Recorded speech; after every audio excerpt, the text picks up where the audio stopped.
रुद्र के चारों तरफ उसके सर का निशाना लिए भील खड़े थे और तांत्रिक त्रिजटा अपनी मुक्ति का वचन मांग रहा था।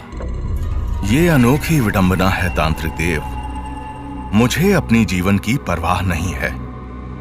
मैं आपको मुक्त कर सकता हूं, पर इस समय मैं अपनी मृत्यु नहीं सह सकता।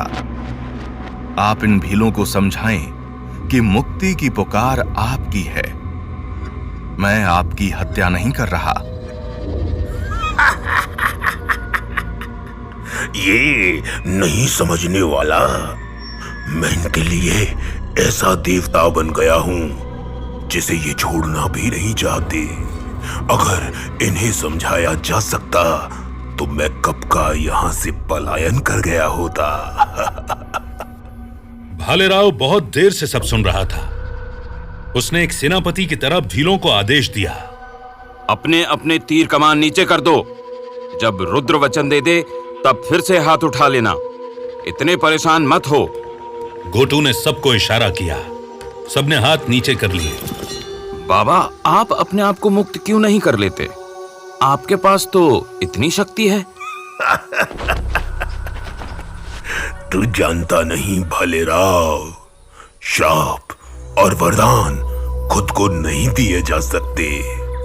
मेरी ये शक्तियां मेरे शरीर से ज्यादा ताकतवर हैं। अगर मैं चाहूं भी तो खुद को खत्म नहीं कर सकता, और कोई मुझे मारने की कोशिश करेगा तो ये भील उसे जीवित नहीं छोड़ेगा। रुद्र सही कहता है, अजीब विडंबना है। मुझे इस पृथ्वी पर आए 250 वर्ष से अधिक हो चुका है। अब और नहीं जिया जाता। बस बहुत हुआ। तांत्रिक देव, आप डियागो के जानवर को हराने का तरीका बताओ, बाकी मैं संभाल लूंगा। पहले वचन दे। अगर वचन दिया तो हम तुझे मार डालेगा। रुद्रवीर ने अपनी आंखें बंद कर लीं और महादेव शिव को याद करने लगा। अय देवाधिदेव महादेव, इस विडंबना से बाहर निकालो मुझे। मैं इस नन्हे से भील बालक की हत्या नहीं करना चाहता। मेरी सहायता करो महादेव, कोई मध्य मार्ग सुझाओ। रुद्रवीर के दिमाग में अचानक एक युक्ति आई। उसे ऐसा लगा जैसे महादेव ने उसकी सुन ली हो। उसने भालेराव के सामने हाथ बढ़ाया। सब बेवकूफों की तरह उसे देखने लगे। भालेराव जैसे तैसे अपने पैरों पर खड़ा हुआ तो रुद्रवीर ने उसे अपना कंधा दे दिया। तांत्रिक देव, आपने तो मेरा मन पढ़ ही लिया होगा। मैं अन्य सबकी जानकारी के लिए बता देना चाहता हूं कि मैं तांत्रिक की हत्या नहीं करूंगा। मैं वापस नगर की ओर लौट रहा हूं और बिना तांत्रिक की सहायता के ही डियागो से युद्ध करने जा रहा हूं।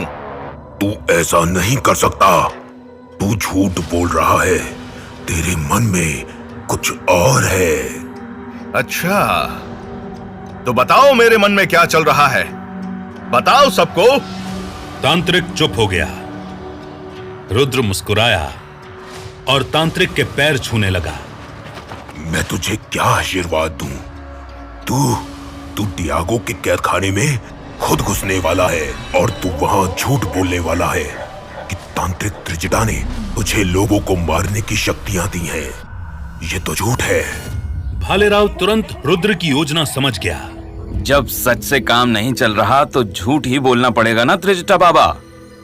अब भले ही रुद्र और मैं डियागो के जानवर द्वारा मारे जाएं, डियागो आपसे बदला लेने के लिए जरूर आएगा और इस बार वो धमकी नहीं देगा, सीधा इस जंगल में आग लगा देगा। तब आपको मुक्ति मिल ही जाएगी ना। तांत्रिक त्रिजटा चिल्लाया, गोटू, इन्हें जंगल से बाहर निकलने मत दे। जहां तक मैं भीलों के नियम जानता हूं बाबा, ये किसी निर्दोष का वध नहीं करते। फिर रुद्र ने तो गोटू का कहना भी माना है, इसलिए मुझे नहीं लगता गोटू रुद्र की या मेरी हत्या करेगा। गोटू भी सोचने लग गया। कुछ पलों तक बिल्कुल सन्नाटा रहा। यह सन्नाटा तांत्रिक त्रिजटा के हंसने से टूटा। तुझे पहचानने में मैंने कोई गलती नहीं की रुद्र। तू बल बुद्धि और विद्या का स्वामी है। रुक, इधर आ। मैं तुझे लोभों की ताकत और कमजोरी बताता हूं। रात के दूसरे पहर तक रसूल और उसके 4 सिपाही 30 से अधिक कोठरियों की तलाशी ले चुके थे, पर उन्हें अब तक लोबा का कोई भी सुराग नहीं मिला था। 31वीं कोठरी ऊपरी मंजिल पर थी। इस मंजिल पर कोई कैदी नहीं रहता था। यह पूरी मंजिल ही खाली थी। इसके ऊपर बस डियागो का दफ्तर था। डियागो अपनी सुरक्षा के लिए अपने नीचे वाली मंजिल पर किसी भी कैदी और सिपाही का रात में आना बर्दाश्त नहीं करता था। आज के लिए ये आखिरी कोठरी है जिसमें हम तलाशी लेंगे। इसके आगे कोई नहीं जाएगा, वरना मालिक ने देख लिया तो जान से हाथ धोना पड़ेगा। जाओ देखो, खाली कोठरी की तलाशी में क्या समय लगेगा। चारों सिपाही डरते डरते आगे बढ़ने लगे। सब जानते थे कि तहखाने से ऊपरी मंजिल तक लोबा अकेला पहुंच ही नहीं सकती थी। फिर भी वो सहमे हुए थे, क्योंकि पूरे कैदखाने में यह अफवाह फैल चुकी थी कि बंगालन जादूगरनी अभी जिंदा है। रात के तीसरे पहर में अचानक केशव की नींद खुली। वो जमीर बख्श के कमरे के बाहर 3 और सिपाहियों के साथ बैठा था। बाकी तीनों भी बैठे बैठे सो रहे थे। केशव बिना कोई आवाज किए उठा और पहली मंजिल से नीचे उतरने लगा। यह खबर उस तक भी पहुंच चुकी थी कि काले जादू वाली बंगालन अभी जिंदा है और उसी ने मादा भेड़िए को अपने वश में करके कहीं छुपाया हुआ है। जंगल में रात होते ही भीलों ने लकड़ियां जलाना शुरू कर दी थी। रुद्र और भालेराव बेसब्री से तांत्रिक के बोलने का इंतजार कर रहे थे, पर तांत्रिक आंख बंद किए किसी अलग ही दुनिया में खो गया था। महिलाओं से भी अधिक नखरे हैं इस तांत्रिक के। रुद्र ने बड़ी मुश्किल से अपनी हंसी रोकी। 250 साल पुराने आदमी से और क्या ही आशा रख सकते हैं मित्र। क्या पता ये भूखा हो और भोजन के बाद ही कोई कथा सुनाए। मुझे तो ये 100 साल का भूखा लगता है। ये 2 दिन में 2 बार सूखी रोटी भी खा लेता तो इसका मुंह पिचके हुए अंगूर जैसा नहीं होता। तुम दोनों ये भूल रहे हो कि मैं मन की बातें सुन सकता हूं।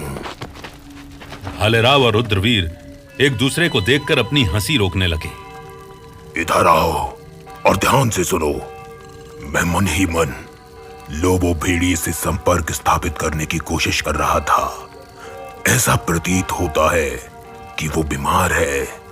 उसका अंत समय निकट है। ये तो बहुत अच्छा समाचार है बाबा। नहीं मूर्ख, पहले पूरी बात जान, उसके बाद किसी निष्कर्ष पर पहुंच कि ये अच्छा समाचार है या बुरा। हम पूरी बात जानने की प्रतीक्षा कर रहे हैं तांत्रिक देव।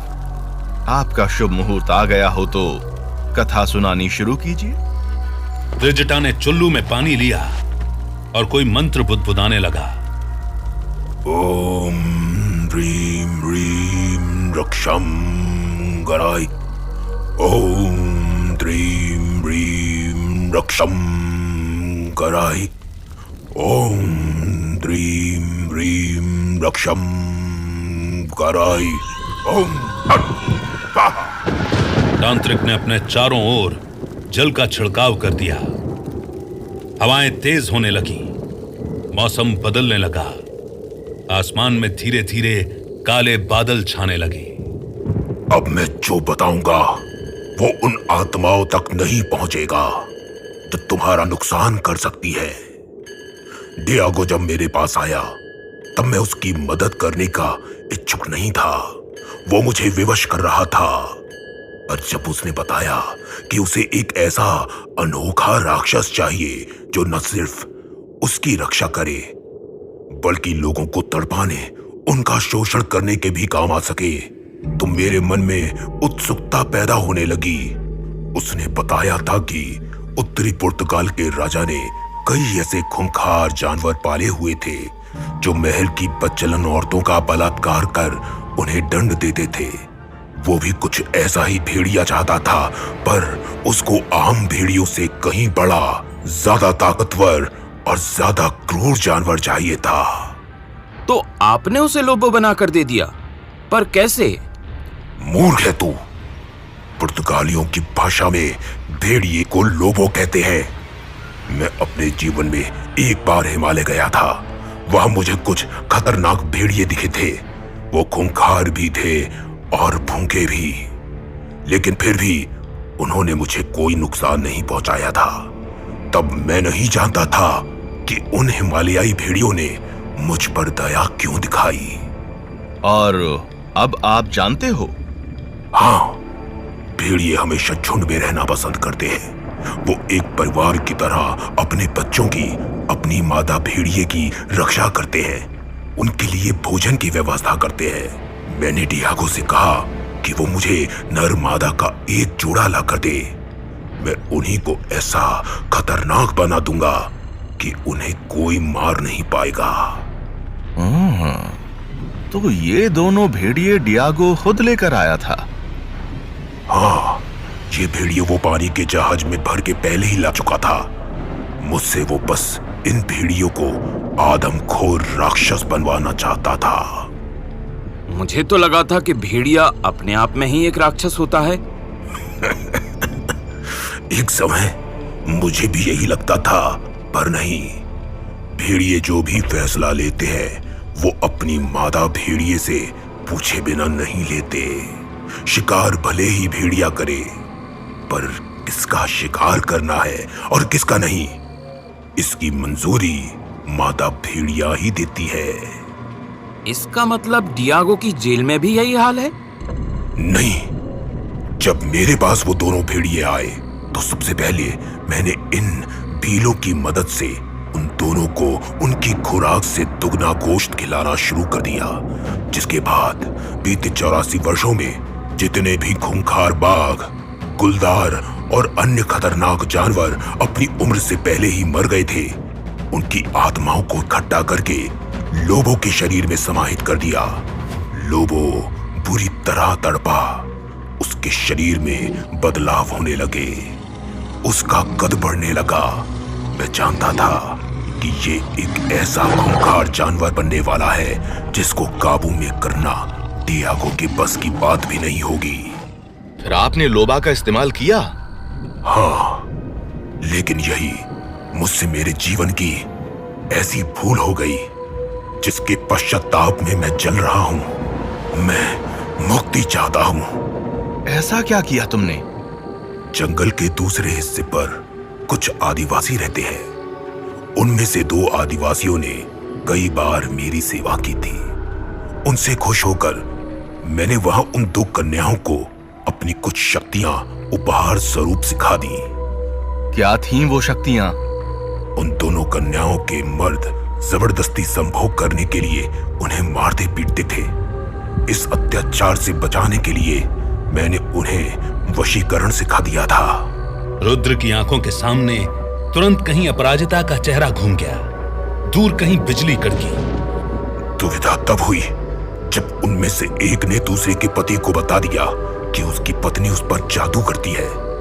इतना पता चलते ही उस आदमी ने अपनी पत्नी को इतना मारा कि उसने शरीर त्याग दिया और उसकी आत्मा भटकने लगी। मैंने लोबा के अंदर उसी की आत्मा डाल दी। तो इसमें क्या पाप हो गया? अच्छा है, एक ऐसी आत्मा जिसे वशीकरण आता हो, लोगों को काबू में करने के लिए बिल्कुल सही थी। पर मैं नहीं जानता था कि वो कन्या मौत से पहले पेट से थी। इसका मतलब लोबा में एक नहीं बल्कि 2 आत्माओं का वास है।